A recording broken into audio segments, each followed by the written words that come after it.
Happy Sunday and welcome to At Weeks in the Spoiler Field. Look back at this week in comics, movies, shows, pop culture, all that stuff. It's such an exciting week. Some huge news came out. We got brand new TV shows to talk about, setting up for probably the final season of one of the biggest TV shows of the past 10 years.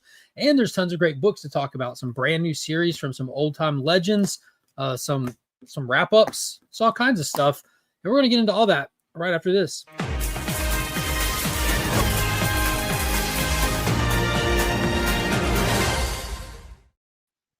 Hey, it's Paul. Where? I know him. What is going on, Paul? I'm doing well. How are you? I'm doing okay. I'm doing good. Good. Getting all my ducks in a row here. Yeah? I'm working on it. Well, what a good week. What an exciting week. Yes. We got a variety of topics to talk about tonight. Like you said, we got TV shows, we got comics news, we got movie news, we got everything. Yeah, a lot of stuff. Yeah. I'm excited to get into it. But before we do that, I want to remind everybody, at any point in time in your day, if you're kind of bummed out or don't know what to do, just go straight to the description of any and all my videos. And you can find links to happy places like Big Time Collectibles online retailer, Justin Comics Cleaning and Pressing, or ABX Comics and Games, where you can set up a happy time pool list where at your leisure, you just say the word and books arrive on your doorstep and make a happy time. That way you don't miss out on happy time. ABX Comics and Games, the community's comic shop. There you go. Yeah, it's good stuff. Hell of a guy, that Paul. Hell of a guy. Yeah, very good stuff. Say hey to some of the folks in here. See who's rolling in here. You said it's still sports ball season, right? It's football season right now. Oh, yeah, we got football until probably second week of February. So. Oh, wow, okay. So that's kind of a long season kind of thing. Yeah, starts in September and goes until second week of February. You know, when I grew up, I thought that football came on Monday nights because it was a thing, wasn't it? Monday Night Football? There is still a thing, Monday Night Football, but the majority of the games play on Sundays. Then where did Monday Night Football come from? Way back, ABC was looking for something, and they didn't have NBC and CBS had the two divisions, the AFC and the NFC, and so ABC wanted to get in on the action because people love to watch football, and they arranged with the NFL to play a game on Monday night, and that was in the early 70s. It was Howard Cosell and Keith Jackson and Don Meredith and Frank Gifford. They were the original people behind Monday Night Football, and then the ABC got out of Monday Night Football and went to ESPN instead, and then what happened was NBC got into Sunday Night Football. So now there's a Sunday night game. Now these degenerates just play ball whenever they want. Pretty much from like the second week of October until like this January 1st, there is either a college or a pro football game on every single night. Well, makes sense, sir. Got to get that money, that advertising dollars. Absolutely. Now, what's going on, Las Cruces? Good to see you in here. We got Johnny here. What's up, Coco? Welcome to Legion of Comics. There it is. And dropping those custom emojis. Hit that join button. Become a channel member. Get access to those custom emojis, early access to content. Invite some member-only streams. And if you join the Legion tier, you get your name in the Legion Loot prize pack, which we decided last week kind of on a whim. We're going to group November and December together so that I can take the funds from November and December to make a bigger prize pack. And it's going to be to celebrate the greatest story ever told at Christmas time. We're going to do the greatest comic story ever told theme giveaway. It's going to be a Kingdom Come theme giveaway. There'll be more stuff beyond Kingdom Come, but Kingdom Come themed Legion loot. Long time coming. Yes, I'm excited. I get it. A long time coming. That's funny. Yeah. 2025 years in the making. Exactly. He's had that written on a little post-it note on his computer for the last 20 years. This giveaway was promised to y'all for 2,000 years. Yeah. Pop, what is going on? Let's go, Legionnaires. Got the custom emojis. What's going on, Dan? Good to see you in here, homie. Hello. What's going on, Ronnie? How's it going? Hopefully your winning made it to you, and you got some good stuff in there. I think you did mention it did make it to you. Hello to Christina Payne, Ruby G. What's up? I just had the pleasure of tagging him in a post with the Ghost Machine news that is going on these days. One of the key comics that you want to have in your collection for the news surrounding Redcoat. I have a blank that Ruby G did the cover for me. Nice. And I also have a blank of his issue number 1 that Izzy did the cover for me. I still need to get a blank done for Rook. I got to get somebody to do Rook. I don't even know what you do for Hyde Street. I don't know. Yeah, hit that thumbs up, folks. I'm here for talking about Welcome to Derry because we're going to be doing it. We're going to be doing it here in just a few minutes. Hulk smash that like button. She-Hulk smash that like button. Do both. Do both. Don't forget Thursday Night Football. Yeah, right. That's on Prime. Yep. I still think about Hank Williams Jr.'s because of Monday Night Football. Are you ready for some football? Golly, that's wild. That's wild. So where do you want to start? You want to start with Welcome to Derry? We got episode 3 of the premier television show on right now. HBO is holding the reins and delivering the quality. So we've got the 3rd episode of the prequel to Stephen King's It, from the same creative mastermind that brought the remakes to the big screen, Andy Muschietti. And I mentioned that because he actually featured in this episode. Did you catch him? He was the guy playing the piano with the cigar in his mouth, telling the kid to go along into the little house of horrors. Yes, and the then part of the episode. Yeah, because this episode starts off with a flashback taking us back to what I guess is like the 30s. It would be the 30s, wouldn't it? All right, so the time frames in this get so confusing because the time frames are built into the lore. I can do it from the beginning. So it's 1908, 1935, 1962, 1989. I like how he just faded away into Derry as he was saying it. Exactly. So yeah, we get a flashback in this episode. We're at a carnival following a little kid, and it's naturally a creepy carnival. I mean, even the most normal carnivals of those days would come off as a little creepy. It reminded me of American Horror Story, the carnival season that they did. But you have like all the weird attractions and the freak show stuff there, and the kid going through a House of Wonders kind of thing. The conjoined twins, which is grotesque. They're joined by like this little thing connecting them, and this guy that's creepy in this room that scares him. I guess he's supposed to be just like the oldest man ever or something like that. Mm-hmm. But ultimately, the kid's dad like comes and gets him, and it's kind of a tense thing. In the distance, the kid's looking at this clown sitting on some steps outside of their little trailer, and the clown has like a familiar look silhouette to the clown. It's just far enough in the distance that you can't see it clearly. You assume that it might be Pennywise that we saw in the flashbacks in the movie. We're not sure, but as the kid's leaving, we get a close up. It's actually a younger girl in the clown get up. And I was seeing some stuff online about that. I wanted to touch on that right off the bat.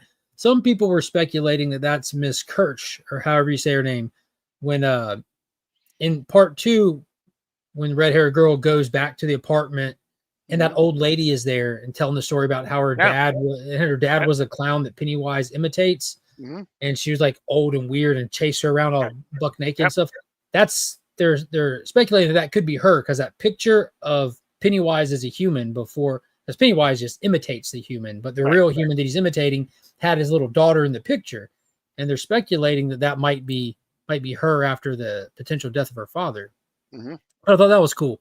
But we get this whole flashback with that little kid, how he meets the little Native American girl, and they kind of have like a summer fling, and they show us his backstory just to reveal that it's James Remar's character as a kid. He had been to Derry, the colonel in charge of the military base that's hunting for the entity, has been there and grew up there in the summer times and knew some of the locals, and he suffered the same memory loss that everyone does who leaves Derry. It was pretty cool. He ends up back at the antique shop a little bit later on, talking to the girl that he knew, and he's like, he clearly states that, you know what, I didn't remember a lot until I came back here, and it's like, and now, so. Got a 28-month member milestone chat for the adventurous one. He says, in order for one to have any kind of future, they must first learn to let go of the past and all its mistakes. Hashtag We Are Legion Forever. Joe's in here dropping the Winnie the Pooh quotes. I like it. The only way to get to where we're going is to walk away from where we came. What was it? Something called Christopher Robin with Jude Law or somebody in it. Ewan McGregor. McGregor, yeah. Dude, that movie was phenomenal. Mm-hmm. The only way to get to where we're going is to walk away from where we've been. Yeah. Christopher Robin is based on a real person, so. Did he wear pants? The son, Christopher Robin always wore pants. It was, thank God. Winnie the Pooh didn't wear pants. Yeah, I was just curious. I didn't know it was based on a real person. Yeah.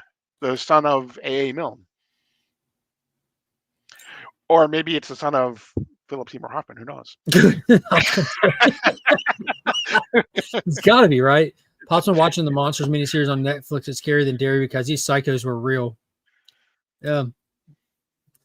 So then we get kind of a more hardcore episode. Our losers of this era, the 50s, 57, 1962.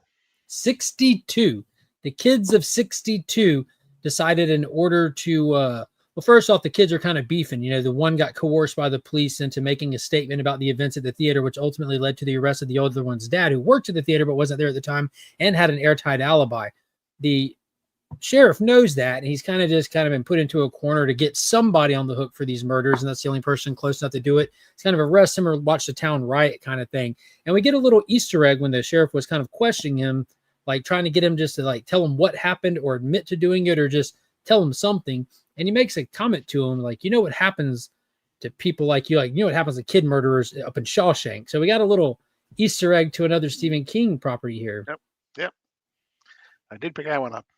Yeah, it wasn't straightforward, right? It was Yeah. like 2x4, just whap. Exactly. I appreciate those. Mm-hmm. But yeah, we get that. So there's a little bit of beef between the kids, and Juniper Hills, another place that ties into a lot of different Stephen King properties, is where the little girl was sent, who was a sole survivor of the kids that were inside the theater at the time of the massacre. She gets out of Juniper Hills and she goes to meet her friend whose dad's arrested and apologize for what happened. And she's not forgiven, but she comes up with the idea, well, why don't we just go prove his innocence? Let's go. This thing's haunting us. Let's go find and get pictures of it. And meets up with the little brains of the operation, the little science kid, because they need someone who can develop photos for them, because they can't send this off. No one will return the pictures or take it seriously. So that's when we got our crew together proper now. We got the two little girls and the two little boys, and they think that the girls are crazy. What they're claiming that they saw isn't real, but they're kind of just playing along, just we'll do it. And they go to a graveyard to conduct a seance that the little Puerto Rican kid says like his family knows of, like demons and stuff like this. So they're just trying to kind of placate him, don't know what to do. And lo and behold, it comes at him, not because of the seance, but the whole graveyard turns into an episode of Ghostbusters. Yeah, we see the ghosts of the two kids, the two boys that were killed in the movie theater. Yeah. They crawl up out their graves and chase them around. One of the little kids goes and hides in a tomb, and that's where something turns the corner, and he gets a picture of it before he darts out, and it got a picture of when they developed the photos, what appears to be a clown. Mm-hmm. So we have our first potential shot of Pennywise actually showing up here. Mm-hmm. At least the entity in the Pennywise form. I did notice it's got the strong features of the clown that we saw at the carnival, right, which could potentially be not quite the same iteration that we saw from the movies. We obviously know that the traditional Pennywise is in the show. It's in a lot of trailers, but I like how they're kind of holding it back a little bit. Mm-hmm. Got a lot of lore in this one too with the Native American tribes. Yeah, and we also see down in the sewers where all the kids are kind of spinning in the air, right? We saw that that was from the movies as well. Well, the whole military base angle for this episode. Yeah. Yeah, we have Halloran and Howlin.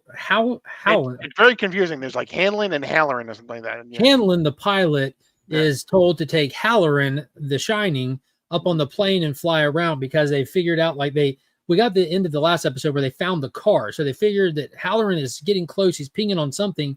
And we had some backstory to the car and the dead bodies in it, that it was kind of like their own local Bonnie and Clyde, adding to the mythos of the entire town is touched by this entity. It's not just the specific kids that it's feeding off of, but the entire town. Like, that's why they don't look at horrors happening in the same way as a normal person. Like the kid getting jumped in the street and everyone just walking around shopping like it's normal. When the kid's getting his stomach carved up, the people driving by just look and don't even pay no attention to it. These are all side effects of this entity, its presence here in the town. And apparently this is supposed to be like some kind of added lore to those kind of events in the past with the violence of this these people that got gunned down by the locals and left there. But it's pretty cool. And because they're getting close to it, they're running out of time, they send the Howls up in the air to kind of fly around and try to pinpoint. In so doing, Halloran the Shining, he locks in. And he locks in and he kind of goes into the zone. And he's wandering around in the sewers and seeing that traditional base of operations that we saw in the movie. And he sees the big pile of stuff and all of his loved ones and relatives, and it kind of haunting and coming at him. He even sees the deadlights. Mm-hmm. We get a first little shot of the deadlights, which is the actual shape and sight of what this entity looks like. This cosmic being of 3 floaty balls. Mm-hmm. Very, very cool stuff. It was interesting to say the least. But he's scared. Oh, yeah, absolutely. Yeah, what was the statement he said? I saw it, but it saw me too. It wasn't supposed to see me. Like Halloran's not too sure of his abilities to safely proceed. Yep, Pops knows. Wasn't supposed to see me. Wasn't supposed to see us. Got me. Wasn't supposed to see us. It got me. Yeah, that was really cool. What is going on? Flo is up in the building. As an owner of several copies of Redcoat signed by the Ghost Machine team, I may be the richest man alive. Yeah, dude, luckily there's a lot of, well, I wouldn't say a lot. Relative to bigger comics, there's not a lot, but dude, there's some of us that are Ghost Machine prepared. Hey, I have a lot of Ghost Machine #1s, that's for sure. Ghost Machine 1s, 80-page giants, Redcoat #1s, all signed. Like, foil, non-foil helped me out with a lot of those too. Retail incentives, 1-in-100s, Comic Pro editions. The few people that really fanboyed out over the Ghost Machine stuff are Cloud9 right now. Yeah, we'll get into all that. Welcome to Derry is now tied to the Shining through the old man on the plane. Yeah. Yep. That's Scatman Crothers. The slingshot. Yeah, that was pretty cool too. Like bringing that back. I assume that's what was in there too. After we got the flashback with the slingshot and everything, that was cool how he knew that it was touched by it. And how crazy was that when they were kids walking into the woods and it chasing them around in the woods in the beginning. Long-legged, long-armed, creepy old dude. Yeah, there's a lot of action in this one, a lot of horror in this one. I think the thing that gets me so excited to watch it and so enveloped in each episode is just the amount of lore they're packing into these things. A lot of lore. They really go into it. The richest man alive owns the most copies of Turok 1. Should have to go back to the nut house. Nah, I wouldn't either. 1 year before I bought my first comic, actually. My mom called, I didn't have money. Actually, my mom, yeah, there you go. All the dead kids were there. So it's the place to be. Everything we've seen is Pennywise, just manifesting in different ways. That's what I'm saying. Everything we've seen is it. Pennywise is just a manifestation of it. Right? Isn't that how you put it? Yes. Yeah, it, and then Pennywise is like, I'm so excited for y'all's discussion. What is going on, Jeffrey? Can't wait for the new episode. Yeah, it airs tonight. So when we're done here, that's what I'll be going to watch as I go to bed. What's going on? Entropy and Comics in the building. Greetings. The wood scene was scary. Dude, I thought I was going to get the kid. Before we knew that it was James Remore's character, I'm like, oh, this dude's done. He's done. But then kind of what you told me about their plans for seasons 2 and 3, I was thinking to myself, why would they show us too much from these flashbacks? Yeah, exactly. I was surprised they went to 1908 at all, but I guess, there's no guarantee that they get any more seasons, for one thing. And if it, helps them to, there's obviously still, they haven't really gone to the major event that happened in 1908 yet. So that could be the focus of a season 3, with 1935 being the focus of season 2. So I watch y'all or Landman season 2 episode. Well, if I knew that was on, I wouldn't even be here. So I don't blame you, Taylor. Landman starts tonight. Oh man, Kyle's gonna be excited. Well, when I get done here, I'm gonna go watch Landman. Then I'll watch Welcome to Derry as I go to bed. Only Mark watches horror before bedtime. It's the only time I can watch it. It's when I watch it. When the kids are asleep and the wife doing her thing, watching her whatever Survivor or whatever shows. They're not fans. But yeah, another great episode. High marks all around. Pretty much all 3 of these episodes so far. I'd give them separately a 9 out of 10. They're packed with lore, great acting. The quality is just kind of so mind-blowing because it fits so flawlessly into the movie, like with the tone and the cinematography and everything. So yeah, I'm really digging it. We didn't have to watch any kind of demon babies being born in this episode. That was a win. Yeah, it really was. Yeah. Hanlon is the perfect foil for it since he has no fear because of his accident. He also qualifies to wield a Green Lantern ring. Yeah, there you go. I don't hate Derry, but it's not my jam. What's up? Wait, what do you mean you don't hate Derry, but it's not your jam? I was reading a comment. We're talking about Welcome to Derry. Taylor said he doesn't hate it, but it's not his jam. Hey, Ben. What do you think of it? I only seen the one episode. Yeah, you like it? So far, kind of. Sort of a piece of one episode. Yeah. It was intense, wasn't it? Mm-hmm. Oh, hi, Pop Pop. Oh, you see Pop Pop there? Yep, right there. Yeah. Hey, what's next? It says, I watched Landman Season 2, Episode 1, Tulsa King last episode, and Mayor of Kingstown latest episode. I got like 2 episodes behind on Tulsa King. I haven't even started Mayor of Kingstown yet. Heard it's nothing but good, though. Heard it was good. But yeah, excited, to say the least. I'll see, but not half as excited as another show that we got a trailer for this week. Yeah. Just simply a trailer. That's Monarch Legacy of Monsters Season 2 on Apple Plus. We got a 1 minute and 17-second teaser trailer showcasing the king of all monsters. That's right, King Kong. And here's his lineage through the Monsterverse. King Kong is back front and center for Season 2, where Godzilla was our main kaiju for the first season. Season 1 ended with our title characters coming back out of Access Monday, the place between worlds, not the Hollow Earth, not the regular land, but the place between, to land on Skull Island, potentially out of their normal time, which explains how Lee Shaw is still alive, because he should be a lot older if he didn't do some kind of weird time travel stuff. But that explained that. But we got King Kong at the end of it. So it looks like we're going to get a lot of King Kong in this season. I'm very excited for this, to say the least. Very excited for this. Did you also see, I don't know if I mentioned this last time, but did you see that there's a new King Kong comic book coming out and starting in January from Titans Comics? Yeah, I'm getting their current one that's coming out right now. The current one that's coming out right now is a sequel to the 6-episode animated show on Netflix. Or maybe that's what it is. Is it Escape from Kong Island or something? Or is that, maybe that's the one I'm talking about? No, yeah, it is. And Yuck Lee's doing all the A covers on it. And Gears is the best kaiju. If you know, you know. But yeah, I'm very excited about this. We don't get much. You don't get much from the trailer. It's just kind of like a hype reel. It does confirm that Kurt Russell's back, which the way that we left him, he was like questionable for dead. So I'm glad he's coming back, because one of the most unique things about this show, and they definitely took advantage of it, is getting Wyatt Russell and Kurt Russell playing the same character in 2 different time eras. That was really cool with that first season. I really dug that a lot. Yeah, the trailer was very much a Cloverfield type trailer. Yeah, it kind of was, wasn't it? Yeah, it was very much point of view, and at one point, all these things go running around on the beach and everything, and the camera gets knocked over, and it's like, And then the rest was kind of just flashes after that. Yeah, and that scene in the beginning with the surfers getting the warning from the Monarch Coast Guard people, that they released that separately earlier too, as like part of their amazing Monsterverse marketing stuff that they do. They always put out like these like sonar reports and these little like leaked documents and stuff along the way. They've been doing that since the first Godzilla movie from Legendary. They do a really good job getting the fans hyped. But speaking of Apple, Paul, are you watching Pluribus? I am not.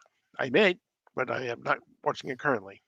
I am not either. I had not even heard of Pluribus until Taylor mentioned it Friday, I think. Pluribus looks good, but I don't have Apple TV. I would suggest to any and everybody that when Monarch Legacy of Monster comes out, when it gets about halfway through, I guess, well, I would say do it at the front end and just suck it up and pay for it. But you can check. And last time it was like 9, I got like 9, I think it was 3 months, like 90-day free trial for signing up through the Amazon, not through the Amazon, through the Samsung, because I had a Samsung account. They were trying to reach non-Apple users at the time. There's this crazy incentive. But since then, since the first season, they've done all kinds of stupid stuff, and they took away your ability to watch on non-Apple devices and then gave it back to you. And then they've taken it away again. Really? You can't on your phone again? No. Oh. No, the jerks. Unless, like, if I get on my phone, on the regular old internet on my phone, not even trying to sideload an app or App Store app, but just get on the internet and go to the web, can't watch it that way. Wow.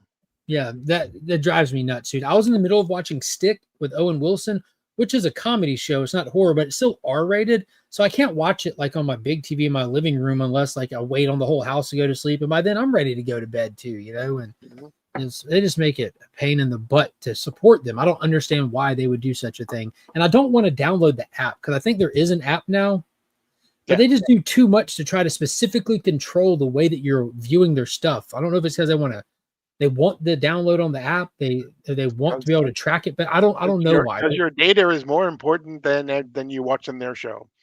Yo, data is very, very important. Like it's super important.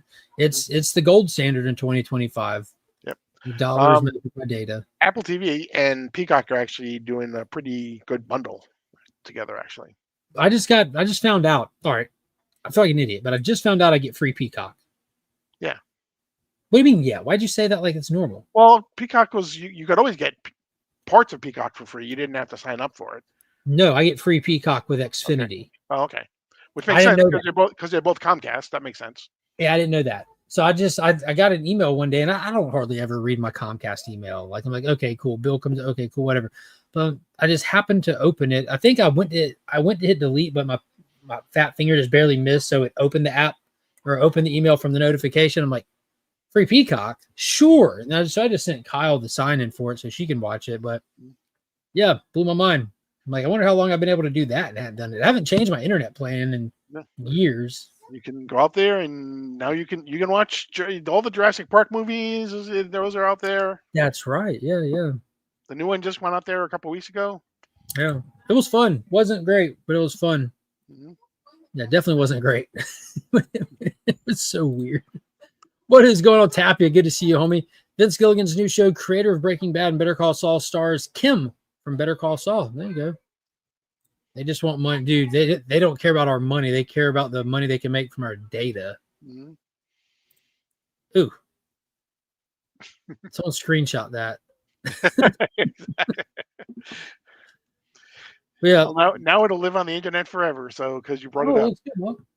In other news, outside of Pops' comment, the biggest news this week, for me at least, for a lot of comic book fans of quality.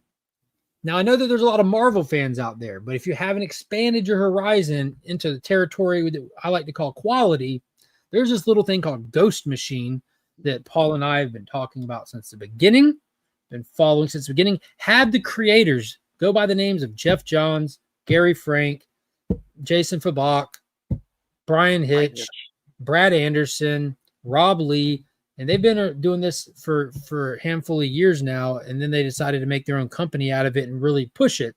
Ivan Rice. Ivan Rice. Yeah, then they got more Brad people Meltzer. to join in at the end. Brad Meltzer's book's about to come out. But it all kick-started with Geiger, then went into Junkyard Joe, and then Redcoat came along at the very end of that. And Redcoat, it was just announced via Atlas Entertainment, Ghost Machine set film deal for Jeff Johns' comic book series Redcoat. Now, Atlas, apparently the people attached to this, I don't know what you call them. I don't know if they're writers or producers. They're a Oscar-winning writer, producer, something. I don't know. Jeff John has Hollywood contacts from his time there doing other stuff and everything. But this is wildly, wildly exciting. Not just because Ghost Machine is getting a movie. It's fitting for this one to be the one for one, because I've compared this guy to like almost like a different version of Jack Sparrow when it comes to like the way his character acts and performs. He doesn't do the whimsical thing, the signature thing, but he's got that falling up mentality. And when you're dealing with stuff like this, pick a time in history, you could just play with a lot more and everything. But we talked to Jeff and company when we did that interview with him, which you can watch us do that interview on this channel at any time you want. If you're on a mobile device, I keep it pinned to the top of my YouTube channel. Just it was still like one of the like easily top 3 moments of all time in the comic fandom. Having Jeff Johns tell me if we went to school together, we'd be best friends. That I think about that daily, like obviously. But we were talking about the sizzle reel they made for Ghost Machine kicking off. And I caught like that little test footage they did for Geiger. And at the time, he told us that was actively in production at Paramount. But at the time of this, it was like it just got hit with the writer and actor strike. and now Paramount has changed hands. So who knows? Like I guess I could reach out to him and ask him. I mean, that seems unnecessary. Just wait like everybody else. So it's cool to see that other projects are actively in motion. And with them not having classic superheroes, I think this has an opportunity to just adapt and play out like you would a novel or anything else to a fresh audience kind of deal.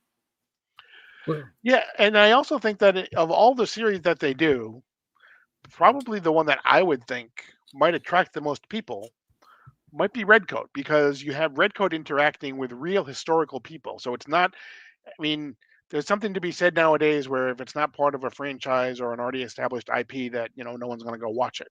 You know, so if they don't know what Geiger is, or they don't know what Rook is, or whatever it happens to be, would they go watch it? But would they go see Redcoat if they know as part of Redcoat you're going to see George Washington and Benedict Arnold and Albert Einstein and whoever else? Would that cause people to go see it? Because you don't have intellectual property built in, but you have real historical figures built into the story. So there's some familiarity kind of built into the story itself. And then don't forget the American Mythos thing, like similar to Pirates with Davy Jones and Blackbeard and all these pirates that you might not know as like household names, but you know the names. With this, you have like Annie Oakley, Johnny Appleseed. Yep. Yeah, you got all kinds of characters. Like the Sam Squanches are in here somewhere. We haven't got to them yet, but they were teased on the cover. So we got Sam Squanches. Mm-hmm. But all kinds of stuff that you can deal with. Welcome to Derry's freaking awesome. The first episode blew my mind. I still need to watch the new episode. Dude, check it out. It's awesome. If we knew each other in high school, you would know more about Star Trek. What's going on there? But yeah, I got the email from him. It says Los Angeles, November 14th, 2025. Atlas Entertainment and Ghost Machine announced today that they are developing a feature film adaptation of Redcoat, the critically acclaimed series written by Jeff Johns, illustrated by Brian Hitch, colored by Brad Anderson, and lettered by Rob Lee. Redcoat's debut issue in April 24 was an instant sellout, and the ongoing series has since established itself as a mainstay on the top seller charts for Ghost Machine and publishing partner Image Comics. The feature film adaptation will be written by Johns based on a story by Johns and Hitch, and is being produced by Charles Roven and Alex Gartner for Atlas Entertainment. And there's a bunch of quotes and interview stuff on here. But it says Oscar-winning producer Charles Roven's Atlas Entertainment and groundbreaking creator collective Ghost Machine are developing a Redcoat feature film based on the critically acclaimed series by Jeff Johns and Brian Hitch. There you go. Yeah, this is another good point too. Redcoat also encompasses multiple eras that opens a lot of possibilities for filmmakers. Mm-hmm. Yeah, dude, did you read this week's issue? Hey, look who's back. Yeah, it was a kind of a heartbreaking issue. Yeah. And I'll tell you why. So while we're talking about Redcoat, a perfectly timed announcement, because issue, was it 15? Yep. Yeah, issue 15 came out this week. So every single issue starts really cool. It says, "Hi, my name's Simon Pure. You'll get to know me, blah, blah, blah." Well, in this, he's going by a different name, Simon Plum, and he's a tailor. And so it's kind of a different story here. And he's kind of put away his red coat, and he's working, and he's clearly been a tailor for a while. The guy who owns the shop makes a couple of comments just about how he's saying, "Yes, sir." And he's kind of pleasant. And he said, "When I first met you, I would have never thought you'd say, sir, be pleasant. You have that dusty old red coat. And what'd you ever do with that?" And he told him it's long gone. And you kind of just get to see him where he's at work, and he leaves there, and he's really pleasant, which is weird. He's saying hey to the ladies on the street, giving flowers, or getting flowers from the old lady selling flowers and stuff. And he clearly is well established where he's at. And he goes home to be greeted at the door. And this is where it got heartbreaking to me. He got greeted at the door by his little daughter. As soon as I saw that, it was this page splash. And I saw it, and it's a happy moment. And I just go, "Oh no." What's on the next page? Oh no. And I say, "Oh no," because he's immortal. Right. And now we find out in this portion of his long life, he's happily married with a daughter and a son named Albie. And I'm like, this isn't going to end well. He's like, as soon as I saw her, I just thought like he's gonna have to watch all these people die. And I don't assume from his immortality. I assume from the crazy lifestyle that comes packed with these unfortunate gifts that he's gotten. Mm-hmm. But he's just you kind of see him have like a family time, and then a knock at the door, and he goes and opens the door. And for the third time now, because we had the first story arc, and then we had that amazing one shot where he goes and visits Albert at his deathbed Yep. when he's dying from old age. And now we meet Albert again in between those times. Albert comes to find him, and he's not an old man. He's a man though. He's got first time he sees him with a mustache, and he immediately is elated to see him. And he's talking more than he's listening, telling Albert that he's trying to figure out how to grant his family immortality too, how to solve it so that he doesn't have to lose them or they don't have to get older and start questioning why he's not getting older and all these things. And eventually Albert speaks up just to tell him that he's here because Benedict is back. Benedict, who he thought dead, left on the ship out in the ocean to evaporate, having left the soil of America. But dude, that was I'm on edge already, just wondering what's going to happen next with this. My heart breaks for him because he's such a great guy right now. I started reading this as he's at the shop. I'm like, okay, so this is where he kind of makes another character turn. Along the way, we're watching these events happen that are really shaping him to potentially be kind of like this take no trash badass kind of guy, savant with any kind of weapon in the future versus this bumbling fall up kind of character he's been so far. But yeah, I'm nervous. Yeah, it was good though. It was a great issue. Yeah, very, very heartfelt issue. But man, they knocked out the family dynamic. Looking for action, adventure, magic, and mayhem? Not here. You'll have to look inside for that. This was a good cover too. Nothing back here either. On the back cover. Well yeah, back cover, nothing nothing back here either. Yeah, the A covers are always, he does a wraparound. Yep. The biggest movie of the year, Nazah 2, is basically Hornsby and Halo. Nice. Yeah, I finally dropped that book, unfortunately. Mark won't be seeing that one then. No. Yeah, you talked me out of it. It blew my mind that movie didn't perform well over here. It did all that needed to do overseas, though. But yeah, it was a good issue. Let's see what else we got in here. And Paul came prepared, shirt included, to talk about this. I'm sure AR has probably already heard about it. Fill them in, Paul. We're getting a new Star Trek movie. Now, like everything else, like Todd McFarlane and everything else, there have been multiple announcements of Star Trek movies over the years, since 2016, which is when the last one was. But this one came out this week. It's not tied to it's not tied to the Kelvin universe, so it's not tied to any of the J.J. Abrams films. It's supposedly not going to be tied to any previous film. It's going to be a standalone film.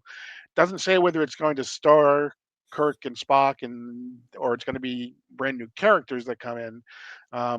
But they say that they are committed to doing a brand new Star Trek movie. So hopefully it won't take too long before they do it.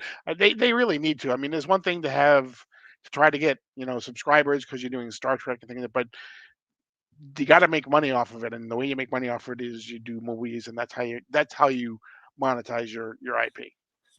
Yeah, they played with the streaming experiment just like everyone else for a while. Probably some wins, some losses, but ultimately realizing we got to get it back to the big screen. Now, I learned about this moments before we went live, and I put it up on X, and it says, new Star Trek movie coming. Jonathan Goldstein and John Francis Daly from Dungeons & Dragons, Honor Among Thieves, and Game Night to write, produce, and direct. Mm-hmm. It'll be a standalone film, not connected to nothing.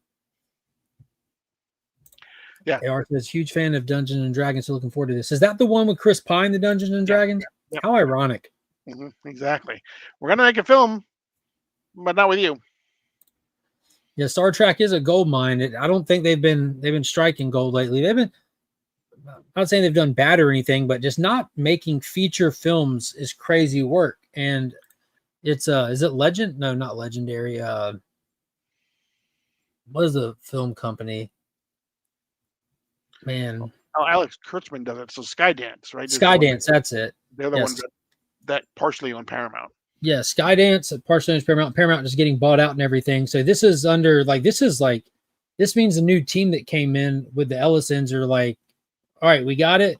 What do we have that makes money? Well, we have Star Trek. All right, well, go make it make money. Well, we got to make a movie. Well, go do it. Go now, go. And they've clearly had some ideas and some people in play for it to go from being bought out to being announced this fast. That means this might have been half cooked already in a chamber. Conversations already been had. Yeah, I think they got to. I mean, I don't want them to totally abandon the TV stuff because you got to keep it in the in the consciousness as well. And so, Mhm. and there have been some really good, even during the streaming part. There's been some really good series, and there's been some. I think Strange New World is a great series. It really kind of calls back to the original series. It doesn't really have necessarily, like Discovery was a little bit different because it had these season-long arcs that went through them, and not that there aren't things that kind of weave their way through the entire season, but they almost each episode of Strange New Worlds kind of stands on its own for the most part. They had Star Trek Prodigy, which was phenomenal, and then they just kind of blew it by the wayside and just stopped making it. What about Lower Deck, season 2 of Picard? Lower Deck season 2 of Picard was terrible, but season 3 was really good. 3 is the one, huh? Yeah, yeah, I've never heard you say any of them were terrible. That must have been really bad. yeah. It was really bad. Lower And Deck, they have a Lower brand Deck new was great. Star Trek show on the way really soon here, but I don't think that's going to be Starfleet one that's, Academy. yeah, judging from everything I've seen in the posts and the people talking about it, like responding in comments, it doesn't seem like it's well received in its pre-launch phase. Yeah, it's kind of loosely tied to the Discovery because it has to do with Starfleet basically starting up an academy again after the burn, which is from in the Discovery universe was when all the dilithium crystals basically went kapow. Gotta be careful not to let those go kapow. Yeah, really I bad. just realized Battle Beyond the Stars and Space Raiders were the same movie, just with different interior shots. Space Raiders had the boy from Over the Top, and Battle Beyond the Stars had the boy from The Waltons. Shout out to Roger Corman. Ties back into it. Like John Boy? Richard Yeah. Thomas? Good night, Richard Thomas. Mm. My mom loved The Waltons, man. Yeah, I'm excited for a feature film Star Trek. For whatever reason, it's just easier for me when it comes to Star Trek stuff. I love the J.J. Abrams stuff. I wasn't too big of a fan of Beyond. I don't think it was a terrible movie, but it was just so different. It was kind of like I don't know how many people out there remember watching the X-Men movies as they came out. Like, were you participating in comic book movie fandom as those came out? And you watch X-Men, you watch X2, X-Men United, and then X-Men The Last Stand comes out, and you sit down and you watch it. When it's over, you're like, that just felt different. It was just off. It was a different director. You went from Singer to Ratner, and that changed everything. The whole tone and feel of it. It was one of those things like, yeah, sure, it was fun. And that scene with Wolverine and Phoenix at the end was legendary, but like the rest of it just felt weird. That's how Beyond felt for me, going from J.J. Abrams to the Fast and Furious guy. I'm like, and it took like T-minus no seconds to put Captain Kirk on a dirt bike on an alien planet jumping ramps. Like, this is what happens when you get the Fast and Furious director. You get dirt bike chases and alien mines. Yeah, we were talking about it just a little bit ago. All kinds of little Easter eggs in that third episode, from Juniper Hills to the Shawshank to Halloran, all kinds of stuff. But I'm excited to see what they do. I'm assuming they'll probably just do an entry-level movie, get in where you fit in. Yep. I just wonder if they would go Pike or Kirk, because like with any of these IPs, people are coming for the characters, not just coming simply for the universe.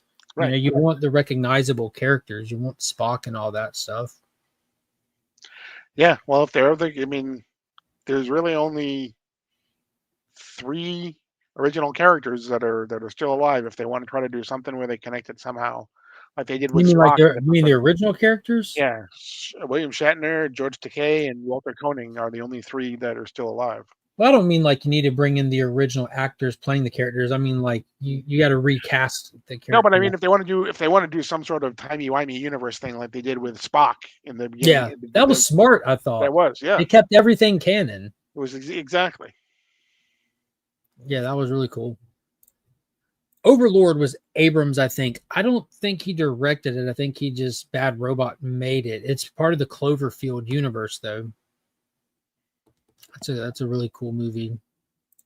Yeah, but we had Dune buggy chases and Nemesis, and that wasn't done by the F&F director. So what's your point? My point is that wasn't the J.J. Abrams universe with Nemesis. How many people would go out on a limb and say, hey, remember how good Star Trek Nemesis was? Not too many people, but a ton of people would say, hey, you remember how good just the opening scene of the J.J. Abrams Star Trek was? Like, left people just sitting in their seats like, yo, this is what I've been missing my whole life. I used to make fun of this franchise. This is nuts. This is nuts. They took it serious. Do you remember how they sold it? We mentioned this before. The way that they sold that universe is, this is not your father's Star Trek. And what they did with Star Trek Beyond was they turned it back into, this is your father's Star Trek. Right. But not only in space, but I mean the whole scene where Chris Hemsworth hears the birth of his son, and that was just heartbreaking. It was. It's like, I want to name after your father, Tiberius. That's awful. Is listening to him cry all the way to, and then later, like not long after that, when Kirk's like a burnout and Pike comes to get him, he tells him, your father was the captain of an Enterprise and saved 600 lives in 15 minutes. I dare you to do better. I'm like, damn.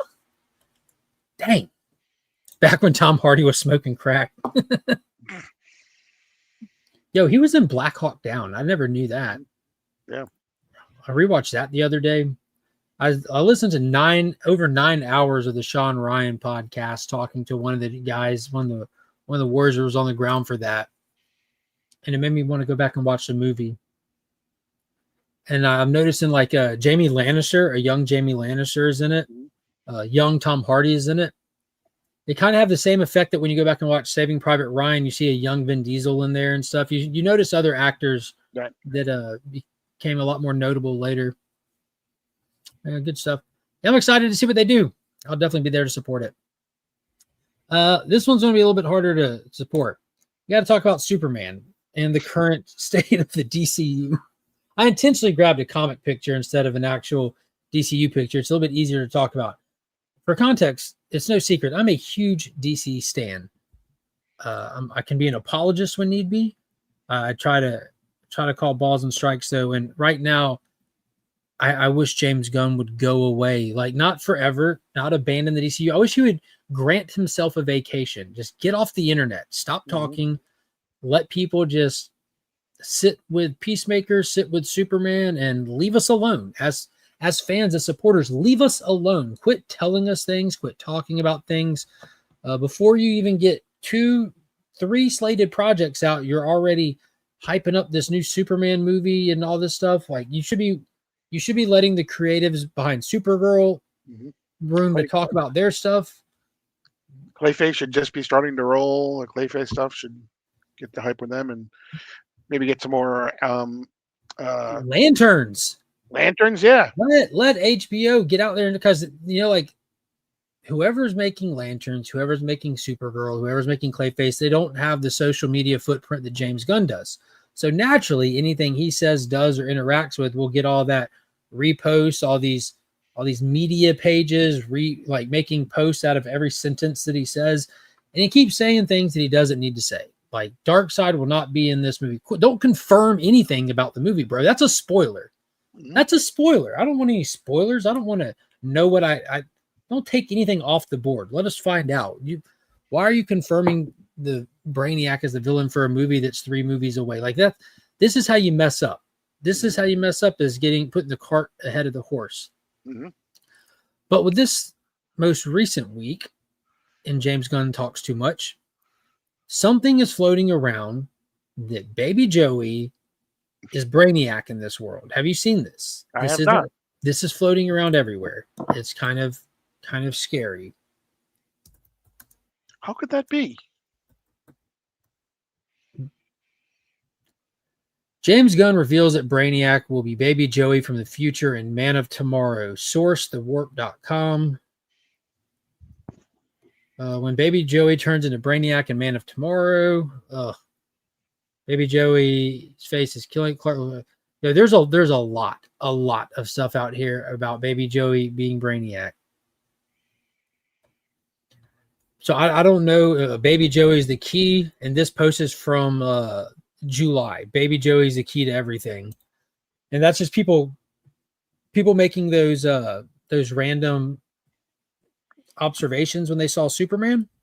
I would be highly skeptical of that. I wouldn't put anything past James Gunn at this point, and that's scared. That's the part that I'm kind of bummed about. Like I was hoping, dude. At this point, I'm about to turn into one of those psychopaths. I'm just about to start posting Restore the Snyderverse after everything I post online. This is going to be how I finish every one of my videos. I've never been that guy. Never been that guy. Did you hear that he liked the post of? Here we go.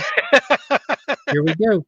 he liked the post that compared the Man of Steel numbers to the Superman numbers. It's no question. Man of Steel dominated if you just put the two up against each other. It and why? absolutely waxed it without even adjusting for inflation. Right. And the other thing is that there's some sort of link between liking a post and him saying, "Yeah, see, I told you so." That's not, the two are not the same. Somebody mentioned one of his movies, and so he liked the post. Yeah, let me. Well, my thing is, Zack Snyder just joined Instagram. You know, he was on his own little social media thing. If you wanted to see any of his stuff on X or Instagram, you would have to just see where other people repost from. Right. I don't remember what he was on. I don't know if he was on. God, there's like so many different little social media apps now. I can't keep up. Daddy, What? when you're done, can I come lay down with you? That depends. If you're asleep when I get done, I'll come get you. Okay. But what happens if I'm not? I won't get you because you're supposed to be going to sleep. Sounds like some And you know incentive what? right there. Yeah, so you better go get to sleep. If I don't go to sleep, I'll get up and walk here. Go to bed. Wait, is it the opposite where if I'm asleep you take me? This is not the upside down. This is not the upside down. Beyond is still my favorite out of the Kelvin stuff. If I was to do it, I would show the first temporal agent adventure to save time. Then you can use cameos from everyone. Yeah. DC, breathe. Yeah. James Gunn and Tom King cinematic unit. We'd be better off if he would lean into Tom King stuff. You're not getting Tom King stuff with the Superman stuff. This is all James Gunn original stuff. Now, when Supergirl gets here, you're going to see, as long as, dude, if they pull heavily from that story, the tone and theme and the whole the revenge isn't going to save you kind of aspect, it just make True Grit in space with a girl with a skirt. And you're good, because that's what TK said. He's like, I just want to make a True Grit, but with superheroes. That's what I did. Supposedly, Strange Adventures is back on the roll. Supposedly, they're making Strange Adventures again, but it's not going to be like it was before, where it was going to be an anthology type thing. Supposed to be something new. And James Gunn said emphatically that the new show for HBO Max is not going to be called the DC Crime Show. Yeah, who cares? Because we're still getting the Jimmy. All right, this headline, this post is completely true. Just take the word DC Crime out and nothing changed. Right. The Jimmy Olsen TV series officially in development at HBO Max, where he's a detective and Gorilla Grodd's on it. And James Gunn went on social media like he's doing everyone a favor. This is nonsense. It's not called DC. What is it? DC Crime? That's never was called that. Like, dude, why don't you say the show's not happening and do us all a favor? What are you talking about? But also, to your point, do you need to, before even a single before a single casting thing has been done besides Jimmy Olsen and the people from the Daily Planet, do you need to tell people that Gorilla Grodd is going to be the main villain in it? Spoilers. That show should not happen. They're burning out all their good grace that they earned from that Superman movie. I don't understand what they're doing.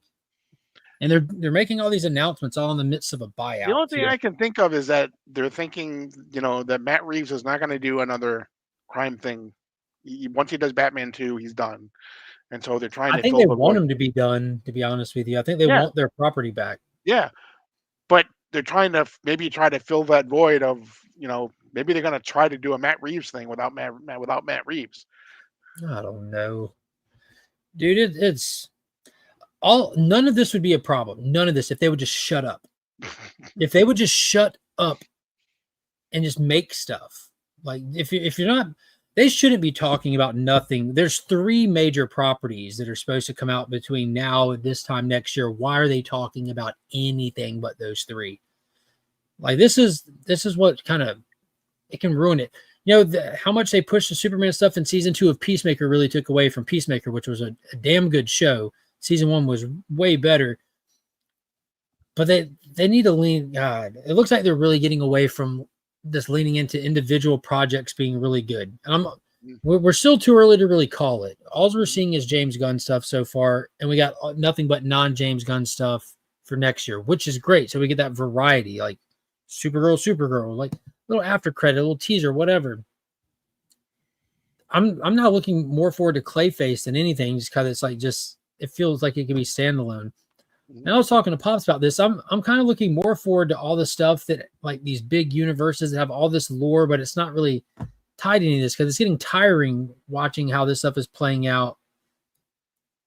I mean, it doesn't mean it's going to be bad, but I'm more excited for Avatar. I'm more excited to get a physical release for Tron Ares. Like these little, like they're not over bloated universes where they're massive and you can spend all the time you want in the fandom and diving into them and it never runs out, but it's not overexposed.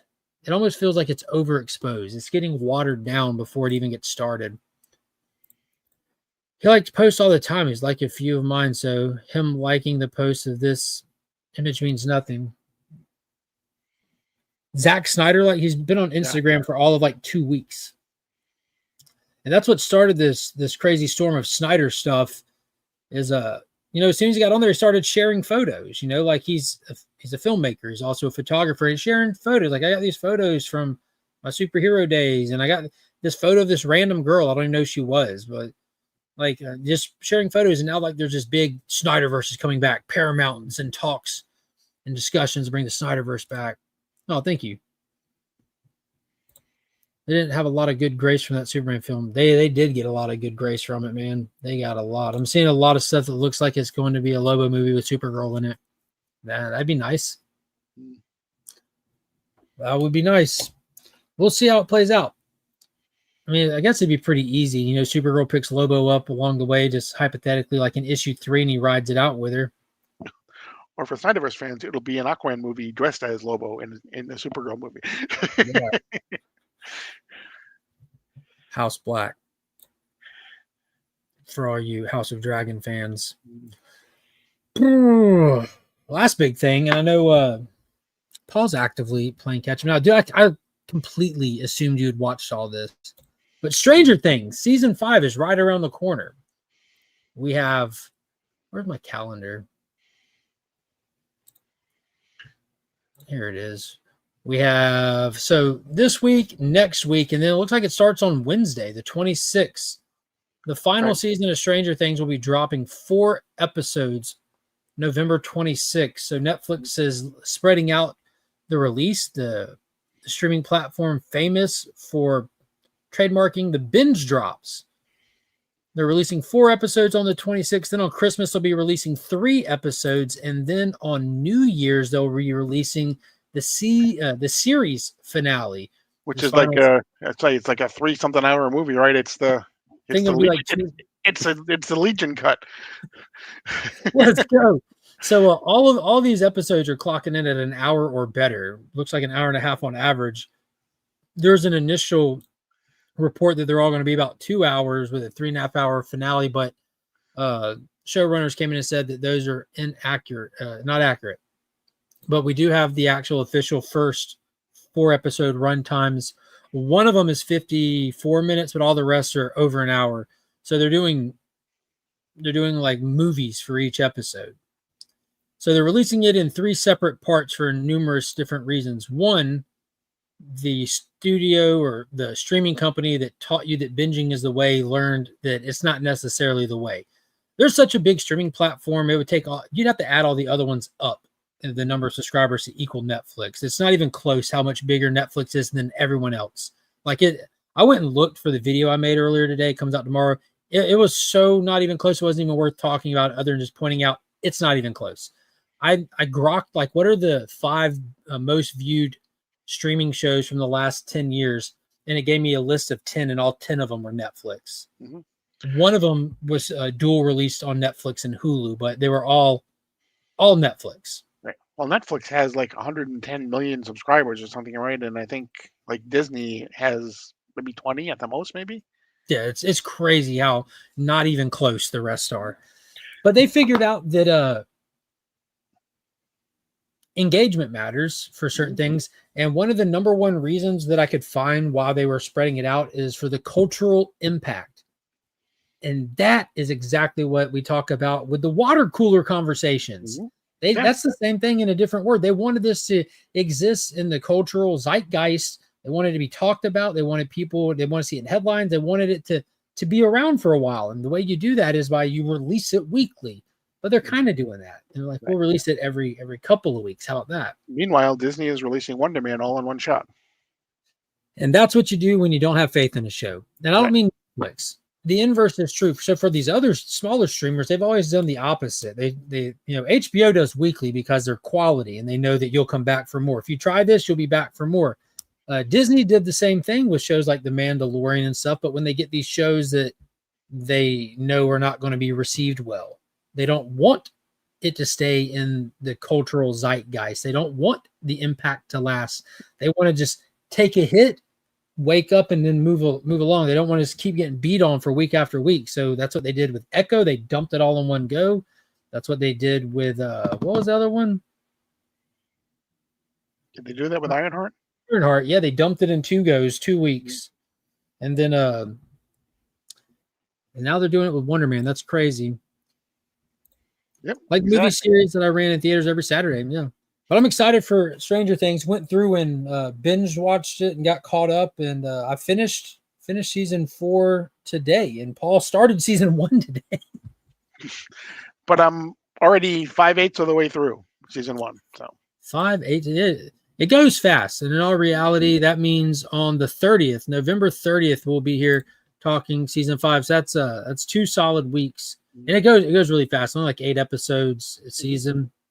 But guys, I got to tell y'all, I feel goofy for falling off. I fell off the show at season 2. Life takes you places, and mine took me away from Netflix for a little while. And then I just didn't catch back up to it. But I wanted to make sure I got caught up to participate in the final season because I think that's going to be a blast. And I'm so glad that I did. What's going on, Stephen, with the C? Disney has been dumping on stuff for a long time. Yeah. I'll be seeing the first 4 episodes of Stranger Things season 5 on Wednesday, November 19th. Cannot wait. Vecna is a total evil badass. Yeah. I saw where the UK did their screening thing. Are you going? I'm assuming you're going to the movie theater.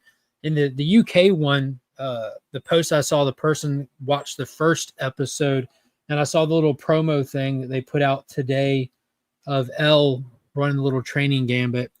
But yeah, it's wild. That show is super good. Super good.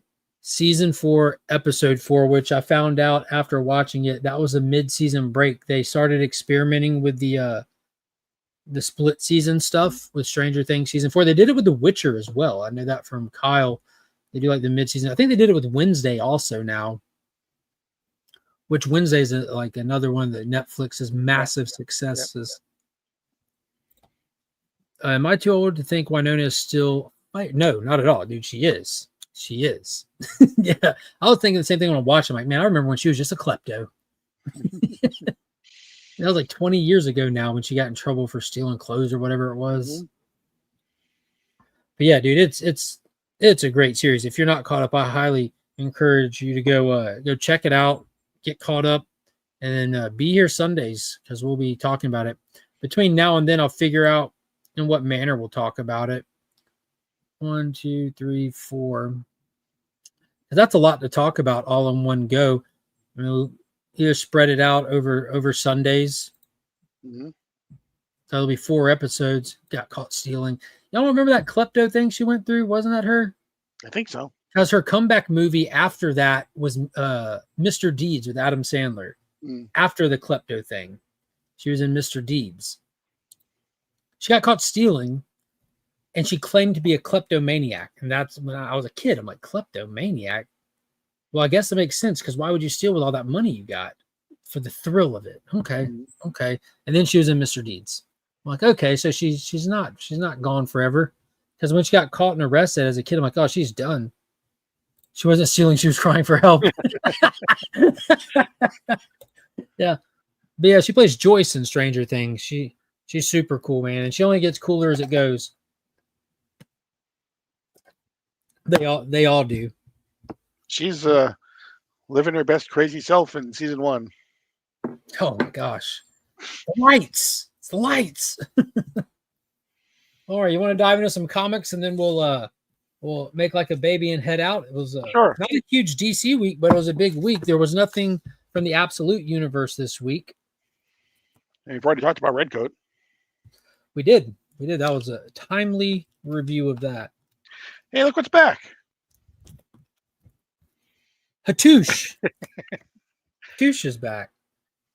Yeah. So Exactly. this is Batman issue number 161, legacy number 927. Oh, so this is part 5 of Hush Volume 2, written by Jeff Loeb, art by Jim Lee. What do you think, Paul? So that's interesting that we're getting Legacy 927 and Legacy 930 at the same time, basically.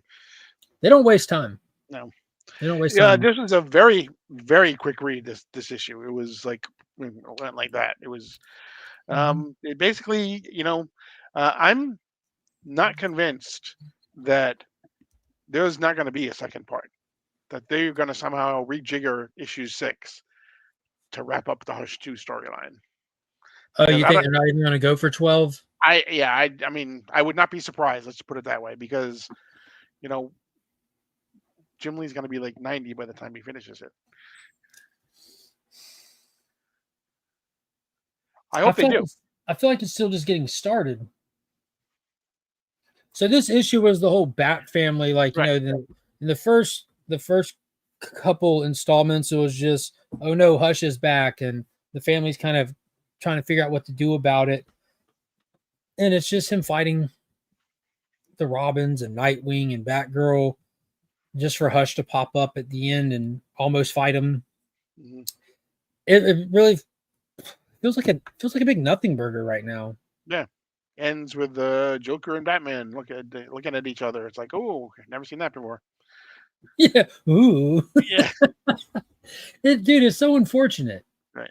I don't know if it's like worth just putting down and waiting for it to come out and reading it or what. But delays really take the piss out of a story, man. Yeah. And you know what? You only got one more in the first part, so this was 5. No, they supposedly waited so long to do this because they were already had it written and drawn and done. Exactly. So why are we getting these delays? Because they don't have it as they come to realize that the done part is the part that actually is is questionable. Yeah. All right. Favorite cover of the week? Me cover of the week. Let me see. Mine's going to be different than yours, I think. But we'll see. You have yours? Oh, close. You got that's my second. Youngblood was my second favorite, but yeah, this Alex Ross Peter Cannon Thunderbolt. I have that coming in my delivery for the month. But out of the Youngblood covers, we got the same one. The foil one, yeah. Yeah. Did you feel the texture to it? The cardstock on it? This is different, man. It is a different foil than the other ones, yeah. The way that it's almost like it doesn't feel like it's like a brushed foil type of a thing. Yeah, it doesn't feel like it's like just regular foil. Almost feels like it's an aftermarket sticker on a book. This feels like it's built into the paper. Right. Regular foil, I always feel like as soon as I touch it, I need to grab a tissue and wipe off my fingerprints. Yeah, this ain't that. This you don't need to do that. Yeah, this doesn't. I don't know how to explain it. It's like a matte foil. Yeah, that's a good way.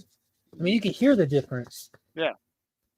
Not foil, it's tin, Pop says. Yeah. This tin cover of Shaft. Yeah, this was great. The only thing that I want to say to begin with is Shaft's outfit changes almost in every panel. Did you notice that? I got to show you all this. This is really cool. So I like the way it started with the image signal. Like this was kind of a cool little Easter egg, getting like Spawn and Shadowcat and Savage Dragon there. I don't know who that other character is, but so right here, take a look at Shaft's costume. Most notably, his shoulders, right, and his forehead. Right. Oh wait. Okay. We need some shoulder pads. Well, let me turn the page. Well, he puts his shoulder pads on, but right here, look at his forehead. Now he doesn't have that block on his forehead. And now it's a dip down. It's a completely different forehead design. And look at his shoulders. He's got on long sleeves, right? Mm-hmm. He's got on long sleeves, right? Yeah. We're sure of that. Okay. So let me turn the page. He's got on short sleeves. Yeah. He's got on short sleeves, and does have the thing on his forehead. It's his Transformer costume. Maybe Rob just was having too much fun. Now, right here on the next page, He's back to the forehead dip design, and then just on the very next panel, no dip design. He's back to the block on the forehead. Like it's he's got two or three different outfits, and also his arm gear changes from panel to panel too. Like right here. He does, however, draw several pairs of feet in the book. So oh yeah, there's a lot of feet. So right here he's got like a half sleeve on and no sleeve on, where he was fully sleeved before. He's half and no sleeve right there. So over here he's no sleeve and full sleeve. Like it's every panel, his costume's completely different. Dude, but it was a really cool issue. They're responding to a large yacht that appeared out of nowhere with a bad guy presence on it. They come drop into it, and it's a bad guy named Xerxes, super powerful, and they kind of, between Chapel, Shaft, Bad Rock, and Die Hard, they just kind of go ham, very violent. They're all playing their part, doing the thing, and Xerxes kind of like drags Bad Rock, throws him off the boat, and they're kind of end up not having enough force to stop him. They have to call in for backup. They have Vogue on the comms up in the air, and Supreme rolls up at the end. It's like, all right, time to shut this down. So it was fun. The artwork was fantastic. Shaft's costume was unpredictable, which was great because you turned the page and you didn't know what was going to happen. But dude, it was really cool. I love Rob Liefeld's art, and he absolutely crushed it. This cover is insane, dude. Yeah, it was good stuff. What'd you think of it? Yeah, I mean, I was never really. I mean, I bought Youngblood when it first came out. I bought all the Image comics when they first came out, and then they kind of dropped off pretty quickly for me. But it was very easy to jump back into.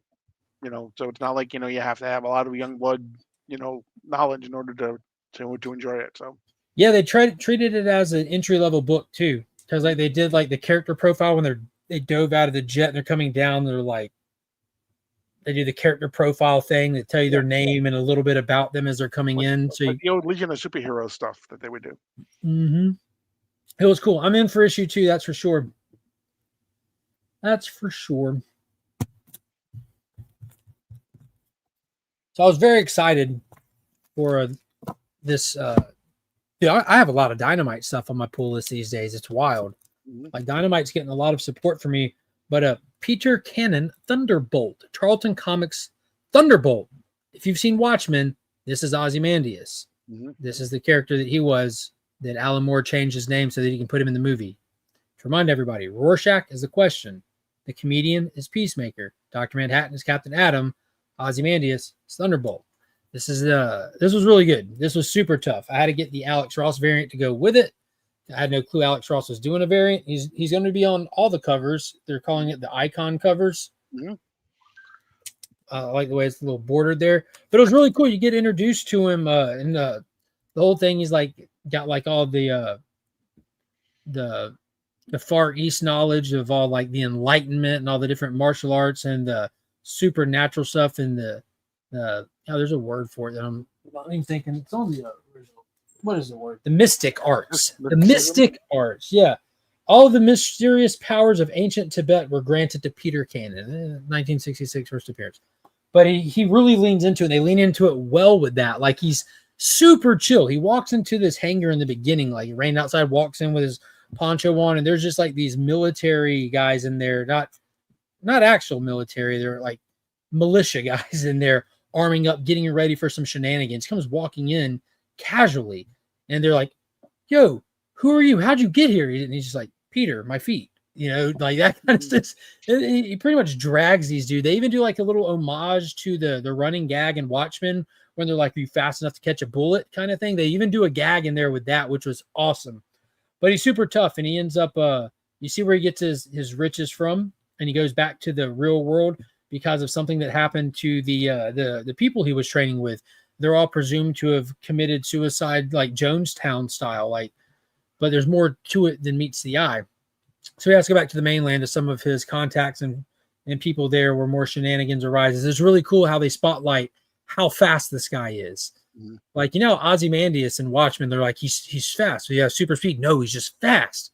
And like they even showed him like moving in slow motion when he was taking out the assassin, and he actually caught the bullet at the end of Watchmen. Like in this, he's called Thunderbolt for a reason. The way that they present it in the book is like, it's a real tense moment. Then there'll be a panel, and you'll just see like a lightning strike in a panel, and you'll turn the page, and he's running it on him. It's really cool.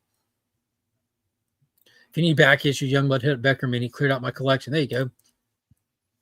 But yeah, it was really cool. I suggest anyone pick it up. I'm assuming it's only going to be a mini series. I don't think this is meant to be ongoing. So I'm between 6 and 12 issues. Like Herculoids was 9. A lot of the other stuff they're doing at Dynamite right now, they're running in seasons where they're doing 12 issues, and then they cut it off, and then if it has good sales, they'll come back with a season 2 like they're doing with Space Ghost. But it was cool. It was really cool. What you got? Aquaman. This is our only DC KO tie-in for this week. It is. Kind of a layover issue from our normal story arc, and not too heavy of a tie-in. I was going to say, really, I mean, although it says it kind of references it at one point, but it really is not really even a tie-in. Yeah, the issue. main thing that we get is in the opening scene when we see our Mira, our Jackson, and our Gareth using enough energy to get Mira out of their little bubble prison. Atlantis disappeared in issue 1, and only known to us, the readers, it still exists, but they're trapped, and they don't know where or how, but they managed to get Mira out of it, and she's trying to get back to Aquaman. Meanwhile, we get Aquaman in grown version of his daughter that he brought back out of the blue from the big story arc of the first 10 issues, getting a little bit of dialogue and kind of interaction, which is cool, because I'm feeling like she's not long for this series. I feel like there's some dark entities tied to her, ultimately probably going to be a villain element. But the whole action is brought into this issue via DCKO. There are a bunch of apocalyptic hell pits and fire pits that are popping up around Earth due to the Heart of Apocalypse being at the center of it and all the Omega energy. And they're just kind of responding to some parademons and doing a little bit of action and battles. So that's your tie-in. It's just the source of that is via KO. Yeah, and Zan took care of the parademons. He did, yeah. I'm not a fan of the guest artist. Wasn't a bad guest artist. Bring back John Tim. I like John Tim's art a lot. Like this fits superhero stuff so well. Let's see.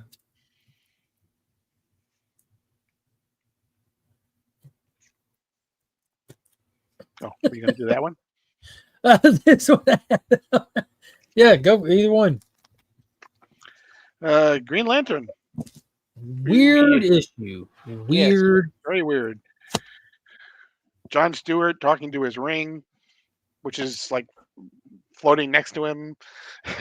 Yeah, so John Stewart died in the last issue. Well, 2 issues ago. He walked into the power battery and gave his life to spark it back up, thus giving power to the core so that they had the energy needed to stop the Starbreakers and their supremacy from taking over the universe. But they ended that issue letting us, the reader, see that John Stewart was still alive on a farm somewhere with some family members. And that's where this issue comes in. Mm-hmm. This was the first issue not co-written by Jeremy Adams. Oh, it showed. Mm-hmm. Yeah. But we still have basically all of the people that are leading the different color spectrum armies or whatever. They're still trying to figure out what to do now that they've defeated the Starbreakers and everything. So that's still going on. What did you think of this weird John Stewart thing? Because he died, but it turns out there was 2 John Stewarts, because back some years ago during that terrible Green Lantern era where they didn't highlight any Green Lanterns, and they had the Teen Lantern, which is an era admittedly I dropped and bailed from.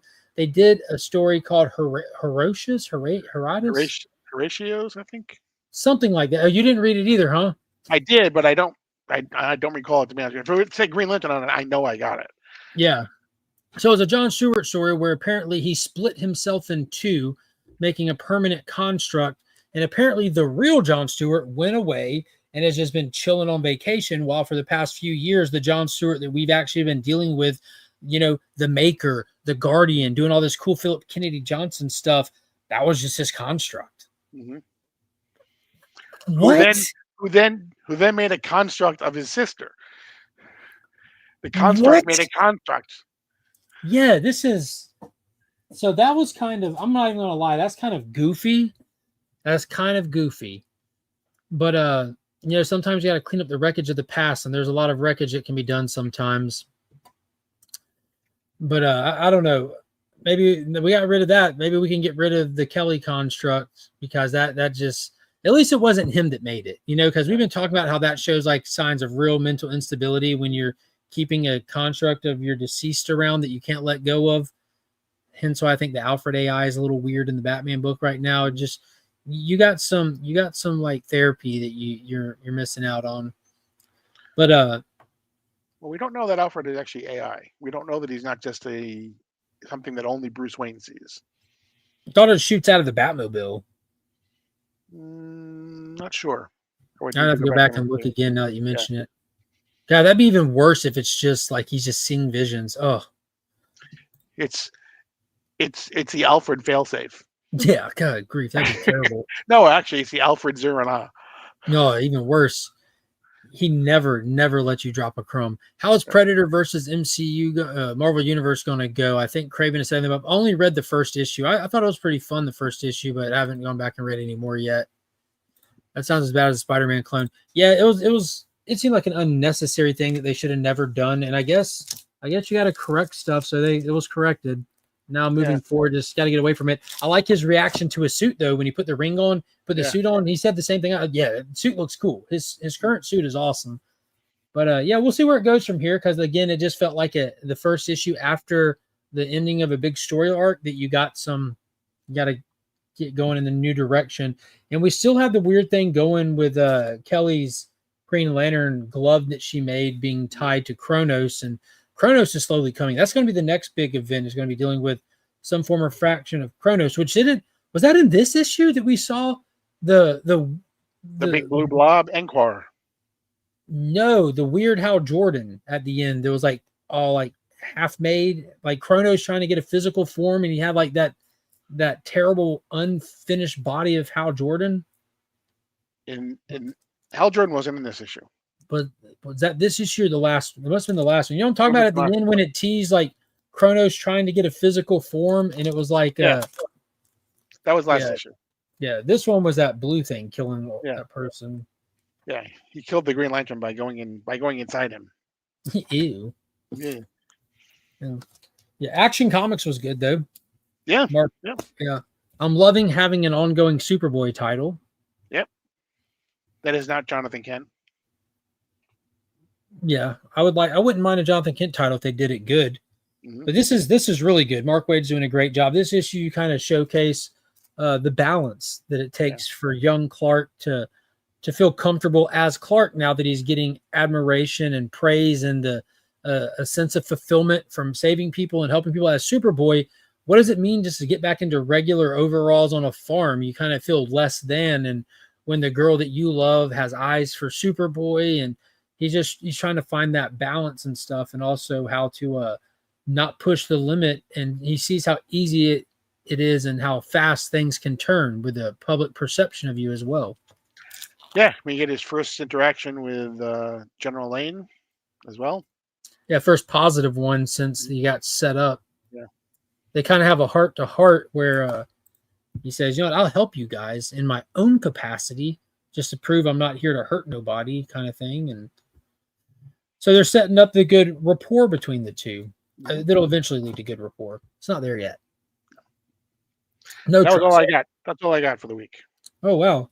Well, I got the finale to Mr. Terrific Year 1. This was cool. It was Mr. Terrific and Black Lightning going ham against a would-be agent of Darkseid.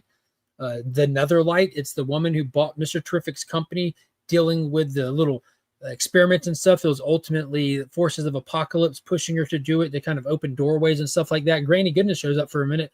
It was fun. It was cool. If you want to know more about Mr. Terrific, especially after watching his phenomenal performance and appearance in the DCU Superman movie, I highly recommend checking this out.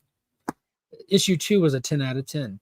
The series overall, I give it a solid 7. It was good. Issue 2 was peak when the Spectre came in. Like, Blue Falcon and Dynamite, issue number 3 was out this week. Again, I'm telling y'all, Dynamite's getting a lot of love from me. Look at that Matina cover. So Lucio Perillo is doing the A covers, which are ungodly good. That's what I'm getting. Yeah, I want them so bad, but I'm like, just one cover. So because I got all my Space Ghosts in Matina, my Herculoids in Matina, I'm sticking with Matina. But Dynamite gets activated. So in the end of the last issue, the way it goes is issue 1, bad guys break in, Dynamite gets shot, presumed dead. Second issue, he throws him into the experimental surgery while he goes and tracks down the guys that broke into his company to go steal his tech that ultimately resulted in his dog getting shot. And he wreaks havoc on him. But it ends with him being in the midst of an explosion. So he's in the hospital in this one, but the bad guys coming to take him out in the hospital. And he's too wounded to fight back or anything. And in the midst of it, he's able to tell them to go get my belt. And that's the piece of technology that everyone's after of his. It's his belt that grants him the ability to fly. Well, they get his belt to him. Bad guys coming in, hit squad coming in, and he hits a button on his belt. Yo, this is not your father's Blue Falcon. I got to tell you. But I got to show you this. This is awesome. There we go. He hits the button on his belt, and then the eyes just light up. Boom. And Dynamite fires up. Like, the artwork doesn't look that gritty, right? It looks pretty. It almost looks wholesome. This is definitely not necessarily a children's book. Dynamite shows up, busts in, and immediately assesses Blue Falcon and gives him an injection of like vitamins. And what does he say? A shot of nitroglycerin mixed with thrown biotics and a sleeping agent should do the trick for now. And like, he just immediately assesses him, hits him up, and goes out in the hallway and just starts wreaking havoc, dude. Like, fingers go off, and the next page is crazy.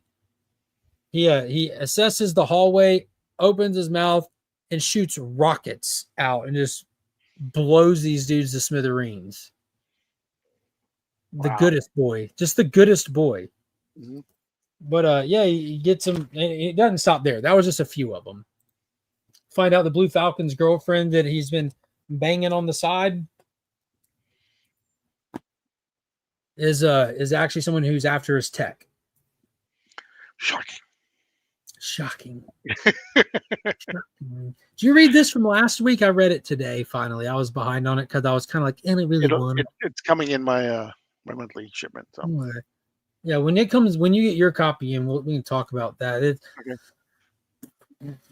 I'm fighting to keep it on my pull list, but that issue I enjoyed. I don't know what it is right now about some of the stuff. Gold Digger. She's actually one of his regular villains, I'm guessing. But Godzilla Escape the Dead Zone. This is another one that I don't know if I want to keep on my pull list. I just want the main Godzilla one. Mm-hmm. It's quite literally what it says. You're just hanging out with characters that live in the dead zone in this Godzilla universe. Mutates, freaks, mutants, stuff like that. This was great. Got them by Gaslight, a League for Justice, following the face-off with Zod. They're trying to figure out what to do with him. So we go to Kataris, the place without a sun, to find a place to hide him and house him. Meanwhile, they're trying to get to the other Kryptonian talismans to keep a door to the Phantom Zone from being open, and they track it down to Lex Luthor's hideaway spot in Alaska, where they show up just to find an Adam Strange that's already laying on the ground suffering from a gunshot wound, and the portal open where he's barely alive, warning them don't go in there. And they say, what did you see in there? And all they can say are two words, and that's Dark Side is. So we're going to get the Gaslight Dark Side coming up in this series, which is really cool. But I'm enjoying that one. Solid week for comics. Some fun stuff for sure. For sure. I have no clue what's coming out this week. I haven't looked yet. A couple of Absolutes, I think. Absolute Flash, I want to say, comes out this week, I think. Oh, yeah. Is this the one that has the John Jang variant? Yes. I believe it is, yes. No DC Deep Dive tomorrow because there were no Absolute comics that came out this past week. So, taking the week off. Yeah, look at that. Look at the tongue.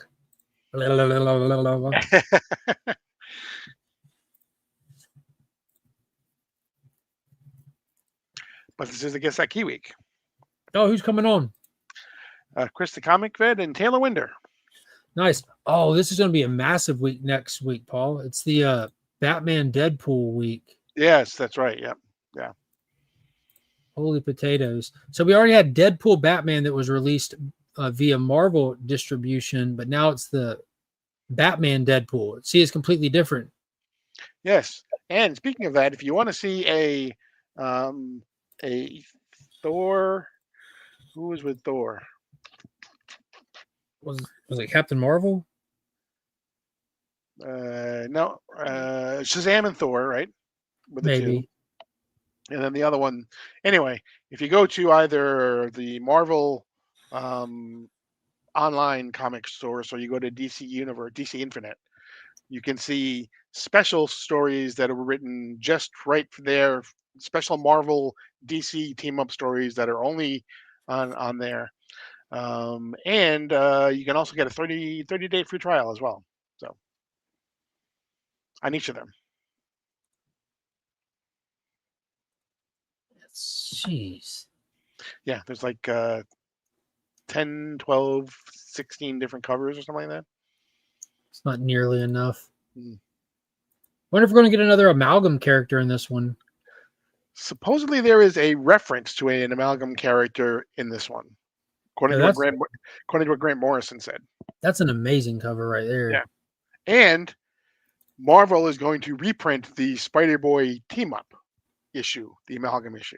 So for some reason, they're only reprinting the Spider-Boy and the Spider-Boy team-up one. He's laughing at the Deadpool. That's funny. Wow. The Souza cover looks good. Oh, wow. And that's not even going to be all the retailer incentives either. So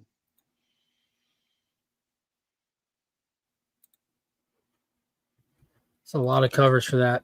Yeah, that's going to be a big World's Finest. We got a DCKO tie-in. Final New Gods. Mm-hmm. Oh, Punisher's out. Wonder Woman. Mouseman knows. Mm-hmm. Justice League Red. Superman Unlimited. I'm about done with Superman Unlimited. I want to say Nightwing is out this week as well. I know you're not getting it, but I want to say Nightwing is out this week. Yeah, I think I saw that in the top line. Yeah. Birds of a feather. So it looks like a pretty solid week. Mm-hmm. You got to get down to. It seems like a lot of the stuff on my pull list is lower in this list these days. Yeah, see, Starship Godzilla, Space Ghost. Mm-hmm. See, look at these Matina covers are gorgeous. Yeah, that's just dope. He's in the midst of like these two empires, like these frogmen and these sharkmen that were trying to have a truce, and they have like a political hit happen at the middle of their truce signing, and they're both blaming each other. And now Space Ghost and company are in the midst of it, being blamed for it. I'm getting the Bjorn Barons covers. Oh, for Space Ghost? Yeah. Nice. Terminator Metal, that's on my list. Another Dynamite book. So, do you get the Star Trek Last Starship? I get all the Star Trek ones. There you go. The final issue of Herculoids. Look at that cover. Good grief. This has been really fun. Yeah, Spawn the Dark Ages. Pop mentioned that's out this week too, I think. Liam Sharp. Liam Sharp one, yeah. Pops has been keeping me up to speed with that. That's this week? I think so. I think that's what he said. I'm pretty sure he's right. I want to say I saw it somewhere. Is there any Absolute books this week? Absolute Flash. Oh, other than Flash. That was just that one? I think so, yeah. Okay. Oh, it's going to be a good week. Yeah, Spawn the Dark Ages, Liam Sharp returns the character. There you go. There you go. So make sure y'all check out Pop's Attic. Also linked in the description. What's going on, Chris? Sector should ditch Mark, and me and him should do an all Star Trek Comic Sunday show. You got to invite AR to that as well. Yeah. Most definitely. But I appreciate everybody coming and hanging out. Be sure to check out the video tomorrow if you're a channel member in the Legion 2. You already have access to it. But looking for everyone's feedback on that. So make sure you check it out. Let me know what's up. Pop's dad passed away recently. Can I adopt you with Mark's permission? The more the merrier. The more the merrier. But I hope everyone has a good night. I'll see y'all Tuesday at 2 p.m. for the new DC Day live stream. Come by, hang out on your lunch break. We'll spoiler-free talk about the DC stuff from this week, as well as do the weekly giveaway. So it's a good opportunity to win some new books. And until next time, as always, I'm Mark, but we are Legion. Only one of us has a parachute. Good luck.